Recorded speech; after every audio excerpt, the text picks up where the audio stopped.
ஹalleluya good morning. பொழுது விடிஞ்சிருச்சுங்க. 7 மணி ஆயிடுச்சு. எப்பொழுது விடிஞ்சிருச்சு? எழுந்துட்டீங்களா? தேவனுடைய வார்த்தைகளை கேட்க ஆயத்தமா இருக்கிறீங்களா? ஒரு சிறிய ஜெபம். பரிசுத்தரே, எமக்கு நன்றி ஆண்டவரே. இன்னொரு நாள் எங்களுக்கு கொடுத்திருக்கிறீர். இன்னொரு முறை எங்களோடு பேசும், எங்கள் இருதய வாஞ்சைகளை நிறைவேற்றும், என்ற இதயத்தின் தேவைகளை சந்தியும், உம்மை கனப்படுத்துகிற வாழ்க்கையை தந்தருளும். தொடர்ந்து ஜெபிக்கிற கிருபையை தாரும், உம்முடைய துணையை தந்தருளும்படியாகவும் இயேசுவின் மூலம் ஜெபிக்கிறோம் பிதாவே, ஆமென்.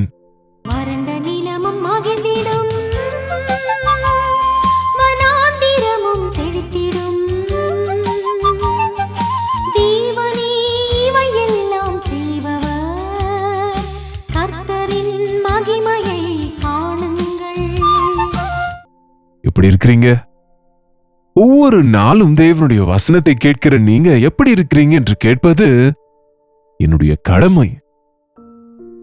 தேவனுடைய வசனத்தை ஒவ்வொரு நாளும் உங்களுக்காக 7 மணிக்கு கிட்டத்தட்ட 2 வருஷமா, கிட்டத்தட்ட 3 வருஷமாங்க, 1000 நாட்களுக்கும் மேலாய் இந்த யூடியூப்ல கொடுத்து கொண்டிருக்கின்றோம். மற்றும் டிவி ப்ரோக்ராம்ஸ் மூலமாக வாரத்துல எல்லா நாளும், அதே போல ஷார்ட்ஸ் மற்றும் சாங்ஸ் மூலமாகவும் வசனங்கள் கொடுக்கிறோம். இதுல நீங்க எத்தனை கேட்கிறீங்க? சிலர் எல்லாமே கேட்கிறோம் என்கிறீங்க. நல்லது, சந்தோஷம், தேவனுக்கு ஸ்தோத்திரம். ஆனால் வசனத்தை நீங்கள் கேட்கும் போது உங்களுக்குள்ளே விசுவாசம் பெருகுகிறதா? உங்களுக்குள் தேவ பயம் வருகிறதா? உங்களுக்குள்ள உருமாற்றம் நடக்குதா? சுத்த இருதயத்தை காத்துக்கொள்ள முடியுதா? எப்பொழுதுக்கப்பொழுது வசனத்தினாலே நீங்க உங்க நிலைமையை அறிந்து கர்த்தருடைய சமூகத்திலே ஜெபம் செய்து மனஸ்தாபப்பட்டு அவசியமானால் சுத்திகரிக்கப்படுகிறீர்களா? ரொம்ப முக்கியமானது இது. கேட்கிறவர்களாய் மாத்திரமல்ல, கேட்டவைகளின்படி நடந்து கொள்ள வேண்டும். நீங்க ரட்சிக்கப்பட்டீங்களா? ஞானஸ்நானம் பெற்றீங்களா? அப்ப உங்களை என்ன சொல்லுவாங்க? விசுவாசிகள் என்பாங்க. அந்த விசுவாசத்தை பெருக செய்ய வேண்டும். அந்த விசுவாசத்தை காத்து கொள்ள வேண்டும். விசுவாசத்தை கூட போஷிக்கணுங்க. நமக்கு விசுவாசம் இருக்கிறது என்று அதற்கு ஏற்ற போஷாக்கு இல்லாவிட்டால், கவனிங்க, எனக்கு உயிர் இருக்கிறது என்று சொல்லி அந்த உயிரை போஷிக்க வேண்டாமா? உடலுக்கு தேவையான அந்த ஆகாரத்தை கொடுக்க வேண்டாமா? அதுபோல நம் விசுவாசத்துக்கு கூட ஆகாரம் இருக்கிறது. மனிதன் அப்பத்தினால் மாத்திரம் அல்ல, தேவனுடைய வாயிலிருந்து புறப்படும் ஒவ்வொரு வார்த்தையினாலும் பிழைக்கிறான். கேள்வியினாலே விசுவாசம் உண்டாகும். இயேசு கிறிஸ்துவை குறித்த வார்த்தைகளை கேட்கும் போது நம்முடைய விசுவாசம் விருத்தியாகும். நீங்க விசுவாசிகள் தானா? பாருங்க, கொரிந்தியருக்கு எழுதின 2வது நிருபம் 13ஆம் அதிகாரம் 5ஆம் வசனத்தை வாசிக்கிறேன், கேளுங்க. நீங்கள் விசுவாசம் உள்ளவர்களோ அல்லவோ என்று உங்களை நீங்களே சோதித்து நீங்கள் அறிந்து கொள்ளுங்கள். பவுல் கொரிந்து சபைக்கு எழுதுகிறார். 2 வருஷங்கள் அவர்கள் நடுவே இருந்து ஊழியம் செய்து அவர்களுக்கு வசனத்தை போதித்து எழுப்புதலை கொடுத்து, இங்கே கடைசியா 2வது நிருபத்திலே கடைசி அதிகாரத்திலே கேட்கிறாரு, நீங்கள் விசுவாசம் உள்ளவர்களோ இல்லையோ என்று உங்களை நீங்களே சோதித்து அறிந்து கொள்ளுங்கள். உங்களை நீங்களே பரீட்சித்து பாருங்கள். யாரும் நம்மை பரீட்சிக்க அவசியம் இல்ல, டெஸ்ட் வைக்க அவசியம் இல்ல. நம்முடைய பக்தியின் விஷயத்துல நம்மை நாமே சோதித்தறிய வேண்டும். நம்மை நாமே பரீட்சித்துக் கொள்ள வேண்டும். நம்மை நாமே சரி செய்து கொள்ள வேண்டும். விசுவாசத்துல எவ்வளவாக வளர்ந்திருக்கிறோம்? நீங்கள் விசுவாசம் உள்ளவர்களோ இல்லையோ என்று உங்களை நீங்களே சோதித்து அறியுங்கள். உங்களை நீங்களே பரீட்சித்துக் கொள்ளுங்கள். எப்படி பரீட்சிக்க வேண்டும்? எனக்கு விசுவாசம் இருக்கிறது என்கிறவன் கடன் வாங்க மாட்டான். எனக்கு விசுவாசம் இருக்கிறது என்கிறவன் ஒவ்வொரு சின்ன விஷயத்துக்கும் கலங்க மாட்டான். எனக்கு விசுவாசம் இருக்கிறது என்கிறவன் என் ஆண்டவர் என்னை சுகப்படுத்துவார் என்று நம்புவான். எனக்கு விசுவாசம் இருக்கிறது என்னும் போது, அநியாயம் செய்யப்படும் போது, அவமானத்தை பெறும்போது உடனே உலக ரீதியாக ரியாக்ட் ஆக மாட்டான். என்னுடைய ஆண்டவர் எனக்கு உதவி செய்வார், என் ஆண்டவர் என் பட்சத்தில் இருக்கிறார் என்று விசுவாசம் உள்ளவன் மௌனமாயிருப்பான். விசுவாசம் இருக்கும்போது நீங்க அதை கிரியையிலே காண்பிக்க வேண்டும். உன்னுடைய தேவன் பெரியவர் என்று உனக்கு விசுவாசம் இருந்தால் நீங்க குறைவில் இருக்கிறீங்க என்ற கவலை உங்களுக்கு இருக்காது. உங்களுக்கு உங்களுடைய தேவன் அற்புதங்களை செய்கிறவர் என்ற விசுவாசம் உங்களுக்கு இருந்தா, இந்த கஷ்டத்துல, இந்த பாடுகள்ல என்னை யார் விடுவிப்பார்கள் என்று அழமாட்டீங்க. உங்களை நீங்களே சோதித்து பாருங்க. கஷ்ட காலங்களிலே, பாடுகள்ல, வேதனையில, போராட்டங்கள்ல, நிந்தைகள்ல, அவமானங்கள்ல, குறைவுகள்ல நீங்க விசுவாசிகளை போல நடக்கிறீர்களா, அவிசுவாசிகளை போல நடந்து கொள்கிறீங்களா? உங்களுக்குள் விசுவாசம் இருக்கிறதோ இல்லையோ, உங்களை நீங்களே பரீட்சித்து பாருங்க, கவனித்துக் கொள்ளுங்க. என்னங்க,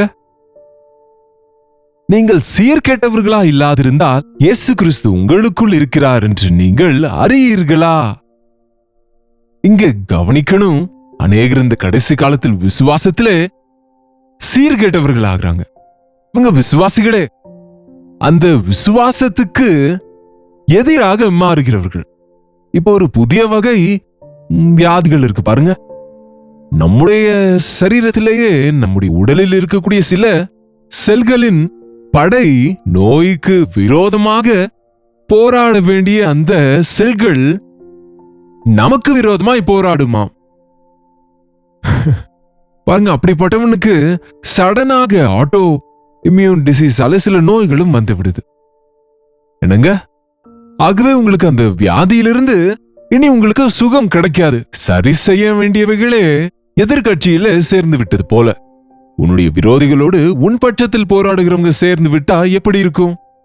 அப்படி ஆகிக்கொண்டிருக்கிறது இன்றைக்கு. விசுவாசிகள் விசுவாசிகள் விசுவாசிகள் என்று சொல்லி விசுவாசிகள் அவிசுவாசிகளோடு சேர்ந்து விடுகிறாங்க. அவிசுவாசிகளை விட மோசமான நிலைக்கு போகிறாங்க.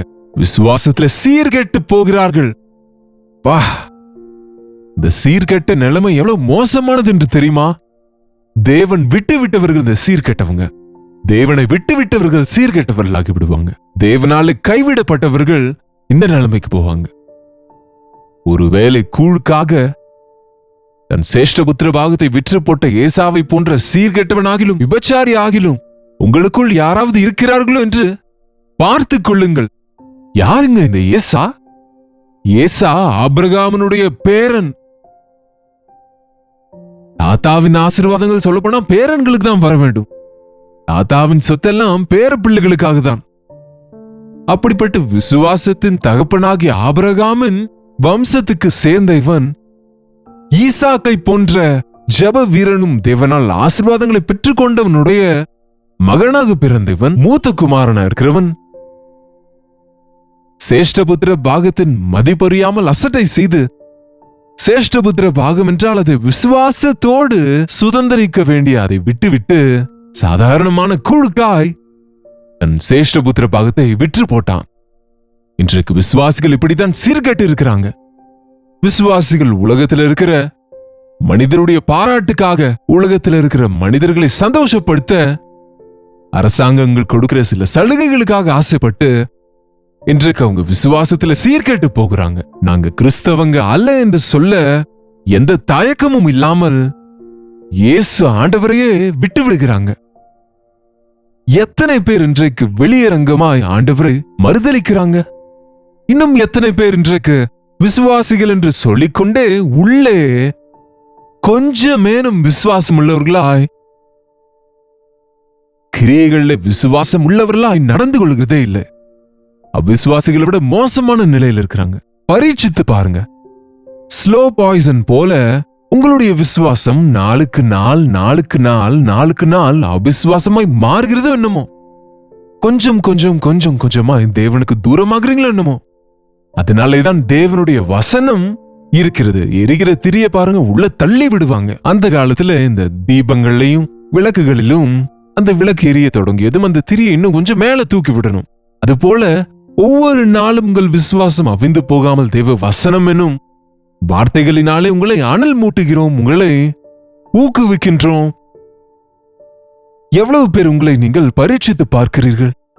எங்கேயாவது எனக்குள்ள அவிசுவாச எண்ணம் வந்ததா? எங்கேயாவது எனக்குள்ள அவிசுவாச சுபாவம் காணப்படுதா என்று உங்களை நீங்களே பரீட்சித்து பாருங்க. விசுவாசத்திலே சீர்கெட்டு போகாதபடி பார்த்துக் கொள்ளுங்க. நீங்கள் விசுவாசத்தில் இருக்கிறவர்களானால் இயேசு கிறிஸ்து உங்களுக்குள்ளே இருக்கிறார் என்று நீங்கள் அறிந்திருக்கிறீர்களே. கிறிஸ்து உனக்குள் இருக்கிறாரா? கிறிஸ்து இல்லாதவன் சீர்கெட்டவன், சபிக்கப்பட்டவன். கிறிஸ்துவின் ஆவி இல்லாதவன் அவன் சபிக்கப்பட்டவன். இயேசுவை ஏற்றுக்கொண்டு திரும்ப அவரை விட்டுவிட்டவர்கள் அவர்கள் விசுவாசத்திலே சீர்கெட்டவர்கள். உங்களை நீங்களே பரீட்சித்து பாருங்கள். என்ன சொல்லுகிறாரு பாருங்க, இயேசு கிறிஸ்து உங்களுக்குள் இருக்கிறார் என்று உங்களை நீங்களே அறியீர்களா? நீங்கள் பரீட்சைக்கு நில்லாதவர்களா இருந்தால் அறியீர்கள். நாங்களோ பரீட்சைக்கு நில்லாதவர்கள் அல்லவென்பதை அறிவீர்கள் என்று நம்புகிறேன். மேலும் நீங்கள் ஒரு பொல்லாங்கும் செய்யாதிருக்கும்படியாக தேவனை நோக்கி விண்ணப்பம் பண்ணுகிறேன்.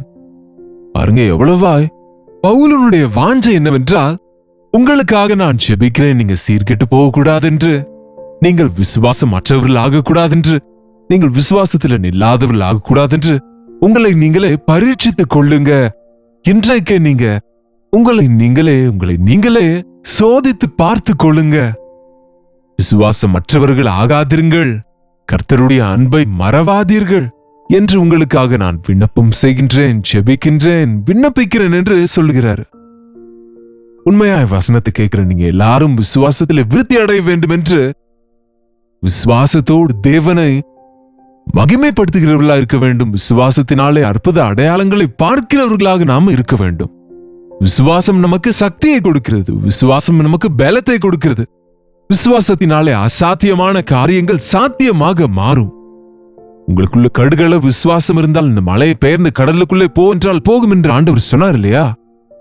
நம்முடைய விசுவாசம் சிறியதாயினும் அது பலன் உள்ளதாய் முழுமையானதாய் ஆண்டவர் மீது விசுவாசம் வைக்கும் போது நம்ம எதற்குமே கலங்க மாட்டோம், பயப்பட மாட்டோம். இது இயற்கை பேரிடர்களாலே, சரீர நோய்களாலே, அநேக முறை நம்மை சோதிக்கும்படியாக சாத்தான் கொண்டு வருகிற பலவித பலவீனங்கள், சோர்வுகளினால அநேகர் இன்றைக்கு விசுவாசத்தை இழந்து போகிறாங்க. அதற்கு காரணம் உலகத்தின் காரியங்களாலே உங்க மனதை நிரப்பிக் கொள்கிறீங்க. உலக ரீதியிலே நீங்க ஆலோசனை செய்கிறீங்க, காணப்படுகிறவர்களே நீங்க விசுவாசிக்கிறீங்களே தவிர காணப்படாதவர்களுடைய நிச்சயமே விசுவாசம் என்று காணப்படுகிற சத்துருவை பார்க்கிறாய். உனக்கு பின்னால் இருக்கிற காணப்படாத கரம் உனக்கு துணையாயிருக்கிறது என்று உன் பட்சம் தன்னுடைய காரியத்தை செய்கிற தேவன் இருக்கிறார் என்று நம்ப முடியாமல் இருக்கிறோம். எந்த சத்துருக்கும் நீங்க பயப்பட அவசியம் இல்லை. சத்துரு உங்களுக்கு விரோதமா எழுப்பி வருவது போல் காணப்படும் போது ஆண்டவர் தடுக்கிறவராக இருக்கிறார் என்ற விஷயத்தை நீங்க நினைவுல கொள்ளணுங்க. நீங்க செய்கிற ஜெபம் உங்களை சுற்றி வேலையை போல இருக்கும். நீங்க ஆண்டவராகிய இயேசு கிறிஸ்துவின் மீது வைத்திருக்கிற விசுவாசம் உங்களுக்கு இயேசு கிறிஸ்துவனுடைய இரத்த கவசமாக இருக்குங்க. ஏன் சமூகத்திலே பெரியவர்கள் இந்த விஐபிஸ் புல்லட் ப்ரூஃப் ஜாக்கெட்ஸ் போடுகிறாங்க, புல்லட் ப்ரூஃப் கார்ஸ்ல போவாங்க? காரணம், யாராவது அவங்களை குறிவைத்து சுட்டாலும் அது அவர்களுக்கு தீங்கு செய்யாமல் இருப்பதற்காக. அதே போல நமக்கு இயேசு கிறிஸ்துவின் ரத்தம் என்னும் கவசம் நம்மை சுற்றிலும் இருக்கும். அவருடைய ரத்தத்தின் மறைவில இருக்கும்போது பிசாசின் அக்கினி அஸ்திரங்களை அவித்து போட முடியும். பிசாசு நமக்கு எந்த தீங்கும் செய்ய முடியாது. நீங்க விசுவாசித்தால் அற்புதங்களை பார்ப்பீங்க. உங்க பக்கத்துல 1000 பேர் விழுந்தாலும், உங்கள் வலது பக்கத்துல 10,000 பேர் விழுந்தாலும் எந்த தீங்கும் உங்களுக்கு நடக்காது. வசனங்களை எவ்வளவு வாசித்தால், வாக்குத்தத்தங்களை எவ்வளவு நம்பினால் அவ்வளவாக நம்ம விசுவாசத்திலே விருத்தி அடைவோம். அப்பப்ப நின்று நீங்க இப்படி கவனிக்க வேண்டும். உங்களுடைய விசுவாசத்துல நீங்கள் எப்படி இருக்கிறீர்கள் என்று நீங்களே பரீட்சித்து பார்க்க வேண்டும். சரியில்லை என்று நினைத்தால் மனஸ்தாபப்பட்டு இன்னொரு முறை ஆண்டவருடைய வல்லமையினாலே நிரப்பப்படுங்க. ஃபியூல் கம்மியாக இருக்கிறது என்று நம்ம இந்த கார்ல போகும்போது ரெட் சிக்னல் பார்க்கும் போதே பெட்ரோல் போட்டுப்பீங்க இல்லையா? அதே போல நாம நம்முடைய வாழ்க்கையில, ஆவிக்குரிய வாழ்க்கையில பலவீனனாகின்றேன், விசுவாசத்திலே நான் பலவீனனானேன் என்று உணரும் போது வசனத்தை பிடித்துக் கொண்டு முழங்கால் போட்டு ஜெபித்து தேவ சமூகத்திலே காத்திருந்தால் விசுவாசத்தை தொடங்கினவராகிய ஆண்டவர் பலப்படுத்துவார். ஜெபிப்போம். பரிசுத்தரே, அன்புள்ள ஆண்டவரே, இந்த காலத்திலே, இந்த கடைசி காலங்களிலே மனுஷகுமாரன் பூமியின் மேலே விசுவாசத்தை காண்பாரோ என்ற காலத்தில் நாங்கள் இருக்கையிலே விஞ்ஞானம் அதிகரிக்க விசுவாசம் அழிந்து போகிற நிலைமையை ஒவ்வொன்றையும் மனித கணக்குகளோடு பார்த்து கொண்டு விசுவாசத்தோடு நாங்கள் கிரியை செய்யாத நிலைமையில நாங்கள் இருக்கையில இயேசுவை நோக்கி பார்க்கிறவர்களாக, விசுவாசத்தில் நிலை நிற்கிறவர்களாக, எங்கள் வாழ்க்கையிலே நாங்கள் எவ்வளவாக உம்மை நம்புகிறோமோ, எவ்வளவு மீது நம்பிக்கை வைத்திருக்கிறோமோ என்று எங்களை நாங்கள் சோதித்துக் கொள்ளவும் பரிசோதிக்கவும், மனம் திரும்பி ஆண்டவரே திரும்ப உம்முடைய பாதங்களை பிடித்துக் கொண்டு உம்முடைய சமூகத்திலே நேரம் செலவிட்டு விசுவாசத்திலே பெருக்கமடைந்து ஜெய வீரர்களாய் வாழும்படியாய் எங்கள் ஒவ்வொருவருக்கும் உதவி செய்யும்படியாக இயேசுவின் நாமத்திலே ஜெபிக்கிறோம் பிதாவே, ஆமென். நம்முடைய பிதாவாகிய தேவனுடைய அன்பும் குமாரனாக இயேசு கிறிஸ்துவின் கிருபையும் பரிசுத்த ஆவியானவருடைய அந்யோன்யமும் ஐக்கியமும் கூடி வந்திருக்கிற நாம் அனைவருக்கும் இப்பொழுதும் சதா காலமும் துணையாக இருப்பதாக, ஆமென். தேவனுக்கு ஸ்தோத்திரம். உங்களுடைய ஜெப விண்ணப்பங்களையும் பாரங்களையும் எங்களுக்கு நீங்க தெரியப்படுத்துவதற்கு 8939801234 என்கிற நம்பருக்கு தெரியப்படுத்துங்க. உங்களுக்காக நாங்க ஜெபித்துக் கொண்டே இருக்கிறோம். நீங்களும் ஜெபிங்க. அற்புதமாக தேவன் தம்முடைய கிருபை நமக்கு தருவார்.